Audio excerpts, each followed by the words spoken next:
तो hello everyone, I am Rudra Pratap Singh Chauhan. और जैसा कि आप सभी लोगों को पता है कि मैं इंटरव्यू वीडियोस बनाता हूं, जिसका भी एमएनसी में सिलेक्शन होता है या कोई सी भी कंपनी में सिलेक्शन होता है, उसके बारे में मैं उनसे एक्सपीरियंसेस शेयर करने को बोलता हूं इन वीडियोस में। तो आप मेरे यूट्यूब चैनल पर काफी वीडियोस देख सकते हैं उससे रिलेटेड। तो आज के इस वीडियो में हमारे साथ है 2022 बैच की साक्षी गुप्ता, जिसका सिलेक्शन टीसीएस और विप्रो दोनों में हुआ है। तो आज हम उनसे जानेंगे कि उनका क्या एक्सपीरियंस रहा। टीसीएस के बारे में स्पेसिफिक क्वेश्चंस पूछेंगे ज्यादा, विप्रो का और कभी वीडियो बनाएंगे हम। तो congratulation Sakshi for your selection. Thank you so much sir. तो साक्षी, सबसे पहले मैं ये जानना चाहूंगा कि जैसे कि ये फ्रेशर्स कोई भी इस वीडियो को देख रहे होंगे, तो उन्हें टीसीएस के बारे में नहीं पता होगा अभी इतना ज्यादा। तो टीसीएस के बारे में आप कुछ बताओ। Yes sir. यस सर, जैसे कि हमें पता ही है टीसीएस एक एमएनसी कंपनी है, जो कि आईटी सेक्टर के लिए काम करती है, बट देखा जाए तो बिजनेस सॉल्यूशन और आउटसोर्सिंग सर्विसेज भी प्रोवाइड करती है। अच्छा, ठीक है साक्षी। तो इसमें मतलब क्या क्या क्राइटेरियाज थे, टीसीएस के सिलेक्शन प्रोसीजर में सर क्या क्या इसमें सिलेक्शन क्राइटेरियाज थे? क्राइटेरिया तो ओके सर, इसमें सिलेक्शन क्राइटेरिया रहता है कि एजुकेशन में अभी तक जो भी एकेडमिक्स है, 10th 12th ग्रेजुएशन, और अगर डिप्लोमा किया हो और अगर पोस्ट ग्रेजुएशन भी है तो उसमें थ्रू आउट 60% और 6 सीजीपीएज रहना चाहिए। और अगर मतलब डिग्री वगैरह कर रहे हैं, मतलब पोस्ट या ग्रेजुएशन जो भी है, उसमें एक्टिव बैकलॉग कोई सा भी नहीं होना चाहिए। और थर्ड ये था कि अगर कोई सा एजुकेशन गैप है तो वो मिनिमम मैक्सिमम 2 इयर्स का होना चाहिए, उससे ज्यादा टीसीएस में अलाउड नहीं है। अच्छा, ठीक है साक्षी। इसके बाद जैसे ही आपने क्राइटेरिया बता दिया, इसके बाद स्टूडेंट्स ने अप्लाई कर दिया।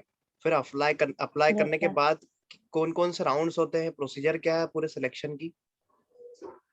ओके सर, सिलेक्शन प्रोसीजर ये रहती है कि मैंने तो एनक्यूटी के थ्रू अप्लाई किया था, तो उसमें पहला रिटन टेस्ट होता है। फिर उसके बाद अगर रिटन टेस्ट क्वालिफाई कर दिया है तो फिर अगर मार्क्स 1300 से ज्यादा हो और 15 से कम हो, इस बार का क्राइटेरिया यही था कि अगर 1300 से ज्यादा और 1500 से कम मार्क्स हो तो उन लोगों ने निंजा प्रोफाइल के लिए इंटरव्यू मेल सेंड किए थे।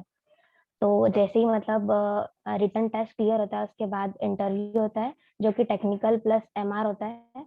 और फिर उसके बाद अगर वो क्वालिफाई कर देते हैं तो फिर एचआर इंटरव्यू होता है। अच्छा अच्छा। और वो रिटर्न टेस्ट जो उसकी बात करें तो उसमें कौन कौन से टॉपिक्स पूछे जाते हैं? सर रिटन टेस्ट में मेन तो दो पार्ट्स हैं, मतलब कॉग्निटिव स्किल्स रहता है और आईटी का पार्ट रहता है। तो कॉग्निटिव स्किल्स में 3 सेक्शंस में डिवाइड है वो। पहला उसमें क्वांटिटेटिव एप्टीट्यूड, सेकंड रीजनिंग का पार्ट रहता है, और थर्ड अपना वर्बल का रहता है। तो तीनों मतलब तीनों के 600 मार्क्स हैं, मैक्सिमम 600 मार्क्स है। फिर उसके बाद जैसे एप्टीट्यूड की बात करें तो एप्टीट्यूड में मेन उन लोगों ने इस बार फोकस किया था वर्क एंड टाइम पे, डिस्टेंस स्पीड पे, अपना percentage, profit and loss, discount, boat and stream. Main उन लोगों ने इस पे फोकस किया था, मतलब बाकी एवरेज वगैरह के क्वेश्चंस भी थे उसमें, बट ज्यादा अच्छा क्वेश्चंस जो थे वो इस टॉपिक से थे। और फिर रीजनिंग में भी मेन तो कैलेंडर, क्लॉक, और फिर जंबल वर्ड्स वगैरह वगैरह क्वेश्चंस थे। मतलब रीजनिंग का तो 1 और 2 क्वेश्चंस हर टॉपिक से थे। लगभग हर ही टॉपिक कवर किया हुआ है। हाँ, हर टॉपिक्स में 1 और 2 क्वेश्चंस थे। और वर्बल में भी ऐसे ही था कि हर टॉपिक्स में 1 और 2 क्वेश्चंस तो थे ही थे। ठीक है साक्षी। तो ये पूरा रिटर्न टेस्ट क्लियर करने के बाद वो स्पेसिफिक नंबर्स हमें मिल जाते हैं। उसके बाद इंटरव्यूज होते हैं। हाँ सर, यस तो सर। इंटरव्यू कौन कौन से पहले हुए थे? सर फर्स्ट इंटरव्यू हुआ था मेरा एचआर और टीआर प्लस एमआर हुआ था। अच्छा टेक्निकल प्लस मैनेजर राउंड हुआ था, जो कि था 35 to 40 मिनट्स का था। अच्छा, ठीक है। उसमें सर ने पहले बोला था, मतलब जैसे मैंने इंट्रोडक्शन में स्टार्टिंग में ही मेंशन कर दिया था इंटरव्यू में कि मुझे सी, जावा लैंग्वेज और एसक्यूएल अच्छे से आती है। तो उन्होंने हम्म। इन तीनों लैंग्वेज के ऊपर ही क्वेश्चंस पूछे थे मुझसे, जैसे कि how to generate a random functions in C, exceptional handling Java से पूछी थी, हम्म। सिंक्रोनाइजेशन क्या होता है, ये सी और जावा के क्वेश्चंस पूछे थे। फिर उसके बाद एसक्यूएल में पूछा था ट्रंकेट, डिलीट और ड्रॉप में डिफरेंस, नॉर्मलाइजेशन, ऐसे क्वेश्चंस एसक्यूएल में पूछे थे। अच्छा, तो ये टेक्निकल राउंड के कुछ क्वेश्चंस हो गए। ये फिर टेक्निकल। फिर हाँ, एमआर राउंड में किस फिर तरह से मैंने क्वेश्चन पूछे थे? एमआर राउंड में सर कंडीशनल क्वेश्चंस पूछे थे कि अगर मैं अगर मिस्टेक कर देती हूँ किसी प्रोजेक्ट बनाने में, तो हाँ। फिर कैसे सॉल्व करूंगी उसको। अगर कोई सा स्ट्रेसफुल मोमेंट आया है कभी मेरी लाइफ में, तो मैंने उसको कैसे हैंडल किया है। ऐसे सारे क्वेश्चंस थे मैनेजमेंट राउंड में। अच्छा, तो फिर ये दोनों राउंड कलेक्टिवली हुए और उसके बाद यदि ये क्लियर करते हो तो आपको फिर एचआर राउंड के लिए मौका दिया जाता है। हाँ, इसके बाद मुझे डायरेक्ट सर ने लिंक सेंड कर दी थी।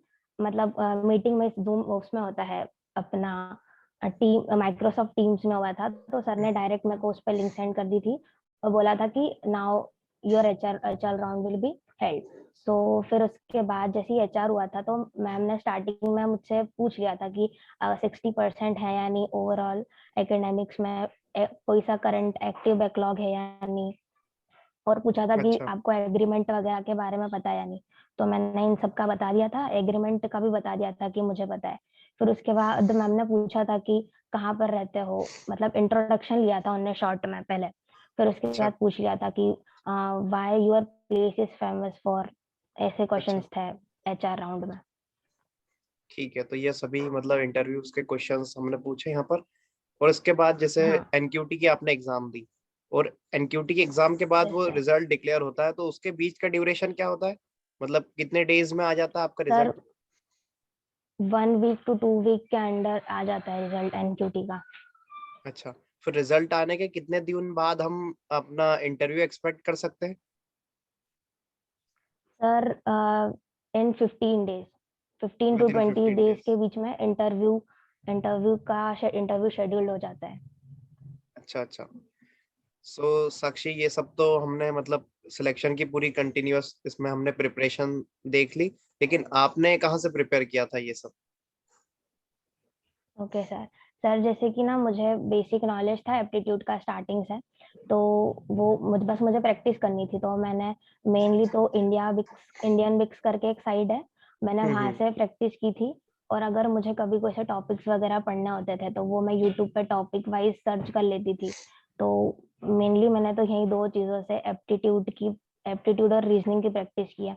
और वर्बल की भी ठीक मैंने है। इंडियन बिग साइट से ही की थी। और अपना अगर आईटी में देखा जाए, तो मैंने हैंड्स ऑन कोडिंग की प्रैक्टिस तो अपना हैकर रैंक्स और गिग्स फॉर गिग साइट से ही किया। अच्छा अच्छा।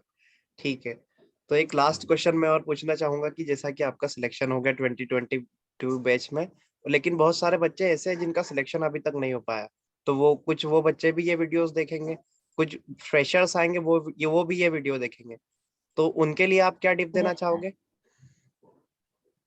सर टिप पहली तो यही है कि अगर टीसीएस में सिलेक्शन चाहिए, तो मेन तो एप्टीट्यूड रीजनिंग और वर्बल पे फोकस करना पड़ेगा। और अगर वैसे तो अगर टीसीएस में जा रहे हैं, तो बेसिक नॉलेज तो होना चाहिए कोडिंग वगैरह का। तो कोडिंग वगैरह का basic knowledge plus 2 months maximum है, अगर आपको टीसीएस क्वालिफाई करना है 2 to 3 मंथ्स, तो उसके लिए एप्टीट्यूड रीजनिंग प्रिपेयर करने के लिए। और अगर इंटरव्यू की बात करें, तो इंटरव्यू में जैसे मुझे सर ने गाइड किया था, रुद्र सर ने गाइड किया था इंटरव्यू के लिए। तो उन्होंने मुझे बताया था कि इंटरव्यू में बस गलत आंसर्स नहीं देना है, जो भी आंसर देना है कॉन्फिडेंटली देना है, तो सामने वाला भी लगता है कि ये नर्वस नहीं है और सामने मतलब काम कर सकता है कंपनी के लिए। अच्छा, सो साक्षी, लगभग हमने सभी चीज कवर करने की कोशिश करी, तो मैं इंटरव्यू यहीं खत्म करना चाहूंगा। Thank you so much for your time. Thank you.